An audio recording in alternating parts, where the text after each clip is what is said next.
Good evening friends. આજે UPSC પ્રિલિમનું જે paper લેવાનું એનું સોલ્યુશન આપણે જોઈશું, અને આ સોલ્યુશન આપણે હિન્દીમાં જોઈશું, સાથે સાથે હિન્દી પ્યોરલી ટ્રાન્સલેટેડ હશે ઇંગ્લિશ ઉપરથી. કેટલાક ક્વેશ્ચન આપણે જોડે જોડે ઇંગ્લિશમાં પણ જોતા જઈશું, અને આ પ્યોરલી તમને આમાં ડિટેલમાં પાછળથી વિડીયો મૂકીશ કે એક્ઝેક્ટ આ વિધાન કે આનો આન્સર આ શેના માટે, તો પણ આપણે સાથે સાથે થોડું જોતા જઈશું. અહીંયા ડાયરેક્ટલી હું તમને આન્સર કહીશ. એમાં આ સી સિરીઝનું પેપર છે, અને એમાં સૌથી પહેલો ક્વેશ્ચન આપણને ખબર છે કે હોમગાર્ડ સંબંધિત હતો. તો હોમગાર્ડ के संदर्भ में निम्नलिखित कथनों पर विचार कीजिए. तो आमा 3 ऑप्शन आया था मित्रों આપણને कि होमगार्ड को होमगार्ड अधिनियम और केंद्र सरकार के नियमों के अधीन समुत्यापित किया जाता है. होमगार्ड की भूमिका आंतरिक सुरक्षा बनाए रखने में पुलिस को सहायक बल के रूप में सेवा देने की है. तो आ तो क्लियरली है कि भाई home guard force a auxiliary force है, कि the role of the home guard is to serve as an auxiliary force to police in maintenance of the internal security. એટલે વિધાન 2 તો સાચું જ છે, विधान 3 પણ સાચું कि भाई अंतर्राष्ट्रीय सीमा और तटीय क्षेत्रों में घुसपैठ रोकने के लिए कुछ राज्यों में सीमा विंग होमगार्ड बटालियन स्थापित की गई है. तो આપણા ગુજરાતમાં જ 2 બટાલિયન છે આવી, એટલા માટે આ બીજું અને ત્રીજું વિધાન સાચું છે. પહેલું વિધાન એટલા માટે અહીંયા ખોટું બનશે કે કેન્દ્ર હોમગાર્ડ અધિનિયમ હેઠળ તો કાર્ય કરે જ છે, પણ કેન્દ્ર સરકારના નિયમોને આધીન નહીં, પણ રાજ્ય સરકારના નિયમોને આધીન એ વર્ક કરે છે. અને હજી ડિટેલમાં હોમગાર્ડ સંબંધિત હવે તો યુપીએસસીએ ક્વેશ્ચન પૂછ્યો છે, એટલે કદાચ આપણી સ્ટેટ પીસીએસ જીપીએસસીમાં પણ આના બારેમાં ક્વેશ્ચન આવી શકે. તો આનો ખર્ચ કેન્દ્ર સરકાર 25% ભોગવતી હોય છે અને રાજ્ય સરકાર 75% આનો ખર્ચ ભોગવતી હોય છે, જ્યારે નોર્થ ઇસ્ટ રિજિયન છે એમાં 50% આનો ખર્ચ કેન્દ્ર અને રાજ્ય સરકાર વચ્ચે વહેંચવામાં આવશે. અને હજી સૌથી અગત્યનું કે હોમગાર્ડ ઓલમોસ્ટ તમામ રાજ્યોમાં સર્વ કરે છે એક્સેપ્ટ કેરળ. કેરળમાં હોમગાર્ડ્સ નથી, એટલા માટે અહીંયા આપણે જોઈ શકીએ ભાઈ કેન્દ્ર સરકારના નિયમોને આધીન ચાલતું હોય તો તમામ રાજ્યોમાં ફરજિયાતપણે હોવું જોઈએ. અને અહીંયા કેરળે પોતે હોમગાર્ડ્સની રચના, હોમગાર્ડ્સ બટાલિયન કે હોમગાર્ડ સર્વિસીસ ફોર્સની એઝ એ ઓક્ઝિલરી ફોર્સ તરીકે રચના કરેલ નથી. એટલે એમાં ઓપ્શન બી કેવલ 2, એટલે કે 2 જ વિધાન સાચા છે. હવે અહીંયા જુઓ મિત્રો, યુપીએસસી આખી પેટર્ન ચેન્જ કરી દીધી. અત્યાર સુધી પહેલું અને ત્રીજું, બીજું અને ત્રીજું, પાંચમું પહેલું ને ત્રીજું, આ રીતના વિધાનો સાચા છે કે ખોટા છે. એમાં આપણે એલિમિનેશન ટેકનિકનો ઉપયોગ કરી શકતા હતા. હવે અહીંયા આખી પેટર્ન ચેન્જ કરી દીધી છે, એટલે આ વખતે આપણે એલિમિનેશન ટેકનિક વર્ક અહીંયા નથી કરી. બીજો ક્વેશ્ચન છે મિત્રો કે કેટલાક વિધાન એટલે કે કાર્યો, કૃત્યો આપ્યા છે ને એની સામે એ આ કૃત્ય જીસ અધિનિયમ કે અધીન આતા હૈ, એટલે કે અધિનિયમના નામ આપ્યા છે. કેટલાક અપરાધો અને એની સામે અધિનિયમમાં નામ આપ્યા છે કે ભાઈ આ કૃત્ય કરો તો તમે આ અધિનિયમ હેઠળ એના માટે જવાબદાર છો. તો ભાઈ અનધિકૃત રૂપ से पुलिस या सेना की वर्दी पहनना, એટલે કે શાસકીય ગુપ્ત બાત અધિનિયમ 1923, એનું તમે જુઓ તો ऑफिशियल सीक्रेट एक्ट 1923. इस રીતના किसी पुलिस अधिकारी या सैनिक अधिकारी की ड्यूटी में तैनात होने के दौरान जानबूझकर उन्हें गुमराह करना या उनके साथ हस्तक्षेप करना, उनकी ड्यूटी में हस्तक्षेप करना, तो वो है भारतीय साक्ष्य अधिनियम, એટલે કે એવિડન્સ એક્ટ 1872. એટલે આ 3 વિધાનો આપ્યા છે. એમાં મિત્રો ઓપ્શન બી કેવલ 2 જ વિધાનો સાચા છે, એટલે ક્વેશ્ચન નંબર 2માં ઓપ્શન આવશે બી. તો અહીંયા મિત્રો ક્વેશ્ચન નંબર 3માં કેટલાક કરંટમાં જે સ્થળ છે અને એની સામે સમાચારોમાં શા માટે છે એના કારણો આપ્યા છે. તો મિત્રો આમાં એક પણ વિધાનની આ જે જોડી આપી છે કે ભાઈ ઉત્તરી કિબુ ઓર ઇટુરુ, તો સમાચારમાં હોવાનું કારણ શું થયું કે ભાઈ આર્મેનિયા અને અઝરબૈજાનની વચ્ચે યુદ્ધ ચાલે છે, એટલે 2 સમાચારમાં છે. તો આ ઉપર જેટલી જોડી આપી છે એમાંથી એકે પણ જોડી સાચી નથી. ક્વેશ્ચન નંબર 4 છે મિત્રો, એમાં 2 વિધાનો આપ્યા છે. इजराइल ने कुछ अरब राज्यों के साथ राजनयिक संबंध स्थापित किए. तो भाई સાચી વાત છે, હમણાં જ એણે કેટલાક અરબ રાજ્યો સાથે એના રાજનીતિક સંબંધો વધાર્યા છે. અને અરબ શાંતિ પહેલ સાઉદ અરબની મધ્યસ્થતાથી ઇઝરાયલ અને અરબ લીગની વચ્ચે હસ્તાક્ષર થયા હતા. હવે આ ક્વેશ્ચન ઘણો બધો ડીપમાં રીડિંગ માંગેલી છે. સાઉદી અરબ નો ડાઉટ એણે પહેલ કરી હતી, એણે બેકએન્ડમાં તો સાઉદી અરબે ઘણો બધો સપોર્ટ કર્યો હતો આ આરબ એકોર્ડ માટે, પીસ એકોર્ડ માટે, પણ આમાં મધ્યસ્થતા અમેરિકા દ્વારા કરવામાં આવી હતી, એટલે વિધાન બીજું ખોટું છે. એટલે કે કથન એક સહી है किंतु कथन दो गलत है, એટલે કે option C, question number 4 option C right answer છે. तो क्वेश्चन नंबर 5 मित्रों કે ખેલ પુરસ્કારો કે સંદર્ભ में निम्नलिखित युग्मों पर विचार कीजिए. तो આ એક ફેક્ટ બેઝ આધારિત જ હતો કે ભાઈ આમાંથી 2 પુરસ્કાર છે અને એની સામે એનું ડિસ્ક્રિપ્શન આપ્યું છે. તો આ બહુ મતલબમાં ઇઝી ક્વેશ્ચન કહી શકાય. એમાં વિધાન ઓપ્શન બી એટલે કે કેવલ 2, આમાંથી કેવલ 2 જોડી સાચી છે. ક્વેશ્ચન નંબર 6 મિત્રો, અહીંયા આપણે ડિટેલમાં એક્સપ્લેનેશન નહીં જોઈએ, ખાલી આન્સર કી અને સોલ્યુશન. ક્યાંક હું સાઈડમાં જોડે બહુ જ એવો મતલબમાં કન્ફ્યુઝિંગવાળો સવાલ હશે ને ત્યાં એક્સપ્લેનેશન મારા આગળ હશે તો હું આપતો જઈશ.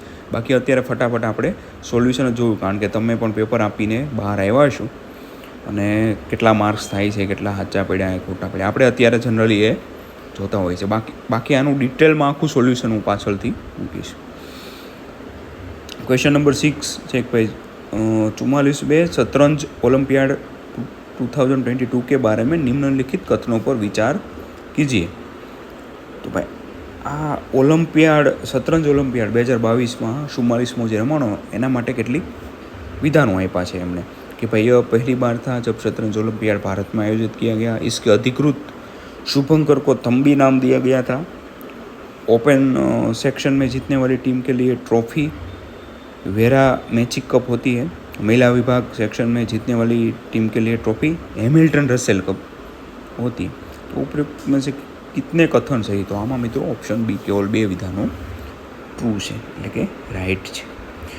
ક્વેશ્ચન નંબર 7 મિત્રો, ફરીથી કે ભાઈ આ નીચેના કેટલાક ક્ષેત્રો સમાચારોમાં છે અને એ કયા દેશમાં આવેલા છે?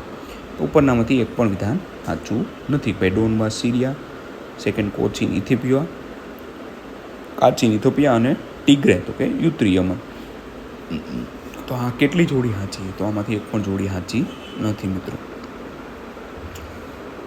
क्वेश्चन नंबर 8, हाल के वर्ष में चाड, गिनी, माली और सूडान ने निम्नलिखित में से किस एक कारण से अंतर्राष्ट्रीय ध्यान आकर्षित किया जो इन सभी देशों से संबंधित है? तो चाड, गिनी, माली और सूडान आ चारेय देशों में શું કોમન છે જેના લીધે હમણાં છેલ્લા થોડા સમયથી કરંટમાં હતા? તો ભાઈ ઓપ્શન ડી, સફળ તખ્તાપલટને કારણે આ લોકો ત્યાં જે રાજકીય ઉથલપાથલ થઈ અને સત્તામાં બદલાવ આવ્યો એના લીધે એ લોકો કરંટમાં હતા. क्वेश्चन नंबर 9, निम्नलिखित भारी उद्योगों पर विचार कीजिए. तो भाई उर्वरक संबंधी, तेल शोधक कारखाने, इस्पात संयंत्र. उर्वरक એટલે ખાતર સંબંધિત આપણે છે, તેલ સંશોધક, ઇસ્પાત એટલે કે સ્ટીલ ઉદ્યોગ. માં જોઈ શકો છો ફર્ટિલાઇઝર પ્લાન્ટ્સ, ઓઇલ રિફાઇનરી ને સ્ટીલ પ્લાન્ટ્સ. તેમાં ઓપ્શન સી.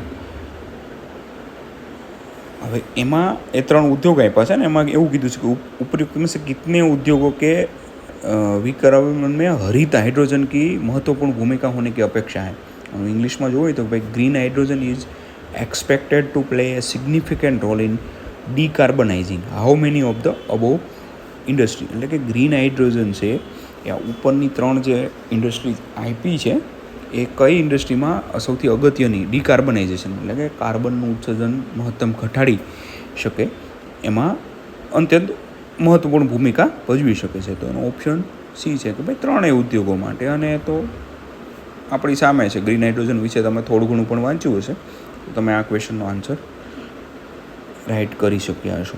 હવે અગેન મિત્રો G20 ઘણા ટાઈમથી કરંટમાં હતું અને આના વિશે તો સવાલ આવવાનો જ હતો. તો G20 समूह की मूल रूप G20 માટે કેટલાક વિધાન આપ્યા છે. પછી G20 समूह की मूल रूप से स्थापना वित्त मंत्रियों और केंद्रीय बैंक के गवर्नर द्वारा अंतर्राष्ट्रीय आर्थिक और वित्तीय मुद्दों पर चर्चा के मंच के रूप में की गई. और बीजू विधान तो कि डिजिटल सार्वजनिक बुनियादी ढांचा भारत की G20 પ્રાથમિકતાઓમાં છે એક. એટલે આપણી જે G20ની જેટલી પ્રાયોરિટી છે એમાંથી એક પ્રાયોરિટી આપણી શું છે કે ભાઈ digital public infrastructure is one of the India's G20 priority. તો આમાં મિત્રો G20 વિશે તમે ઘણું બધું વાંચ્યું છે, ખાસ કરીને યુપીએસસીની પ્રિપરેશન કરતા હશો, અને આ ક્વેશ્ચન તો લગભગ આપણે બધાએ રાઇટ જ કર્યો છે, એટલે કે એનું ઓપ્શન સી ઉપરના બંને વિધાન સાચા છે. क्वेश्चन नंबर 11 मित्रों कि भारतीय इतिहास के संदर्भ में Alexander Rea, Longhurst, Robert Sewell, James Burgess और वाल्टर इलियट किस गतिविधि से जुड़े हैं? आ Alexander Rea, H, Longhurst, Robert Sewell, James Burger અને વાલ્ટર ઇલિયટ આ લોકોએ શેના માટે જોડાયેલા છે, કે શા કાર્યોથી આ લોકોના નામ અત્યારે આપણે લઈ રહ્યા છે? તો કે ભાઈ એ પુરાતત્વિક ઉત્ખનન એટલે કે આર્કિયોલોજીકલ એક્સકેવેશન્સ. આ લોકો તમે ઇતિહાસમાં આના નામ ઘણી બધી જગ્યાએ જ્યાં પુરાતત્વિક સંશોધનમાં સાંભળ્યા છે, એટલે કે એનો ઓપ્શન છે, આનો રાઇટ આન્સર છે એ. ક્વેશ્ચન નંબર 12 નિમ્નલિખિત મેં યુગ્મો પર વિચાર કીજીએ. એટલે ભાઈ 3 સ્થળ આપ્યા છે અને એ શેના માટે જાણીતા છે? તો ભાઈ બેસનગર શૈવ ગુફા મંદિર, ભાજા બૌદ્ધ ગુફા મંદિર અને સીતન વાસલ જૈન ગુફા મંદિર. તો આમાં મિત્રો 2 જ જોડી ટ્રુ છે, એ આપણે જાણીએ છીએ અને આપણને ખબર છે.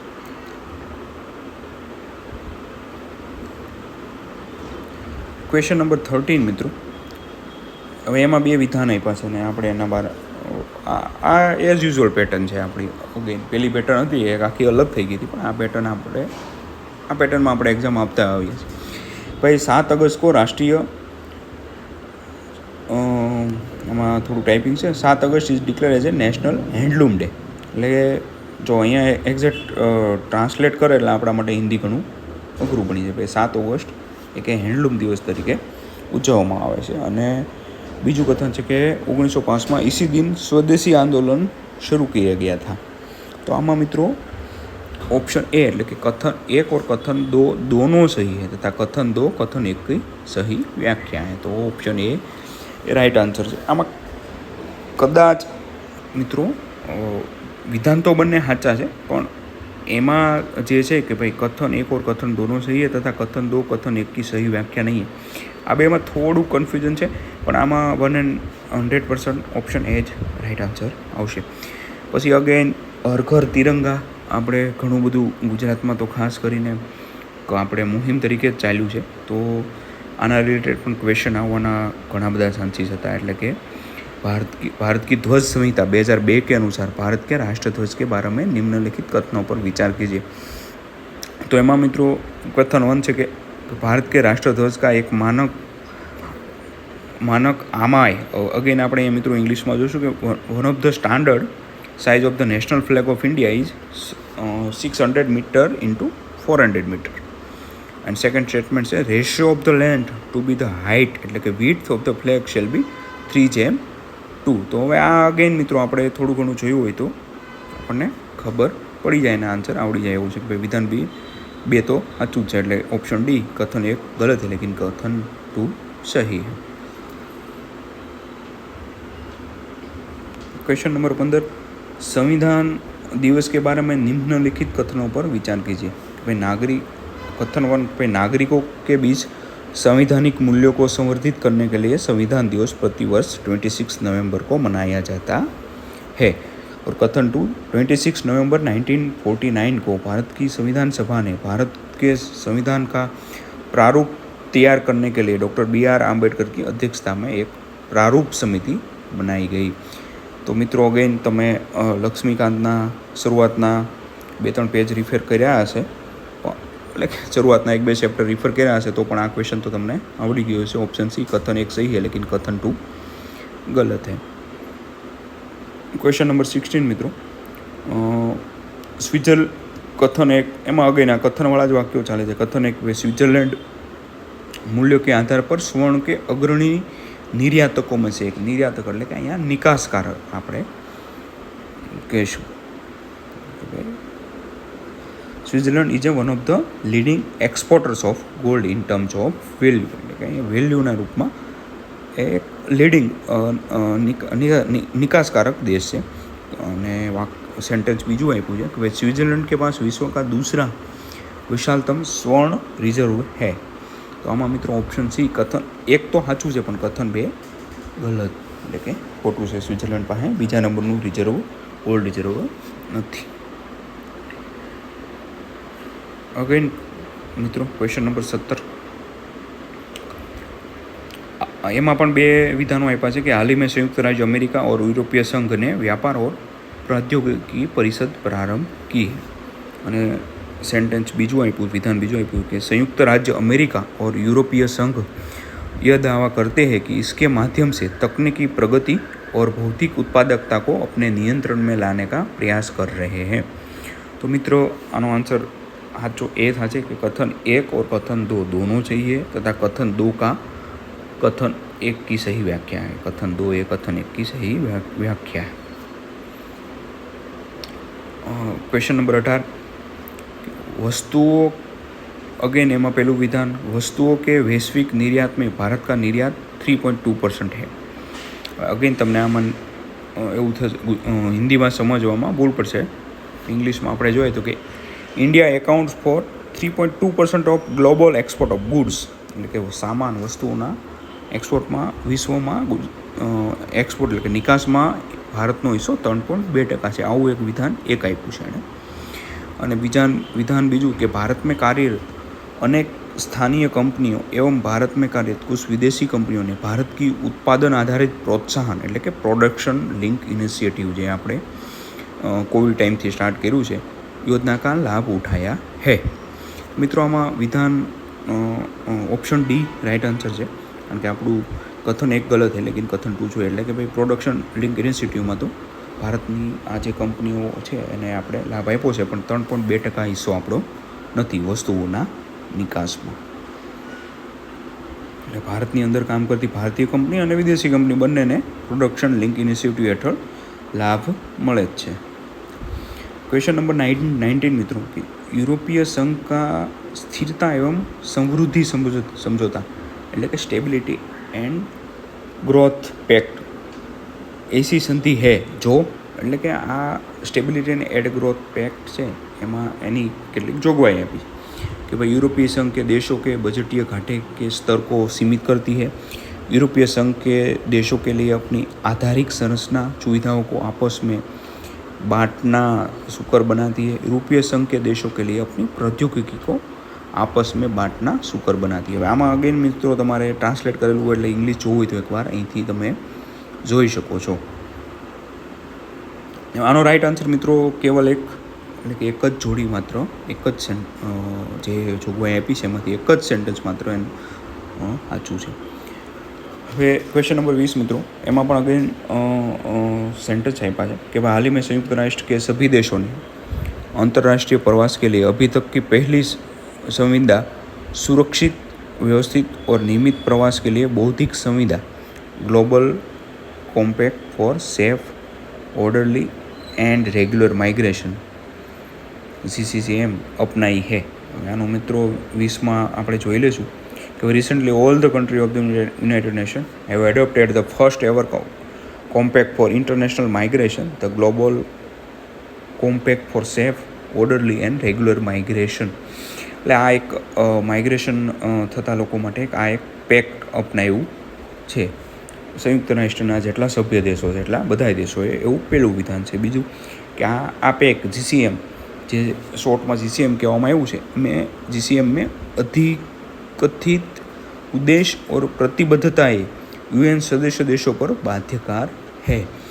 अगेन तमारा इंग्लिश જોવું હોય તો તમે અહીંયા જોઈ શકો છો કે objectives and commitments stated in the GCM are binding on the UN members committee એટલે કે આ જેના ઓબ્જેક્ટિવ છે એ ફરજિયાત બાધ્યકારી છે જે યુએનના सभ्य देशों से एना माटे। અને GCM अपने उद्देश्यों और प्रतिबद्धताओं के अंतर्गत आंतरिक प्रवास या आंतरिक रूप से विस्थापित लोगों के लिए भी कार्य करती है। तो आमा मित्रों उपरनामांथी एक पण विधान साचुं आप्युं नथी। आमां पूछ्युं छे आपणने कि उपरयुक्त में से कितने कथन सही है तो एनो राइट आंसर छे डी उपरमांथी एक पण विधान राइट नथी। हवे आ GCM विषे तमे एकवार ગૂગલ કરી લેજો અને આખું જોઈ લેજો. આપણી સ્ટેટ પીસીએસમાં યુપીએસસીમાંથી ક્વેશ્ચન આવે છે, એટલે એના બેઝ ઉપર આપણી સ્ટેટ પીસીએસમાં પણ એટલે કે જીપીએસસીમાં ક્વેશ્ચન આવતા ઘણા બધા ક્વેશ્ચન આવતા હોય છે મિત્રો.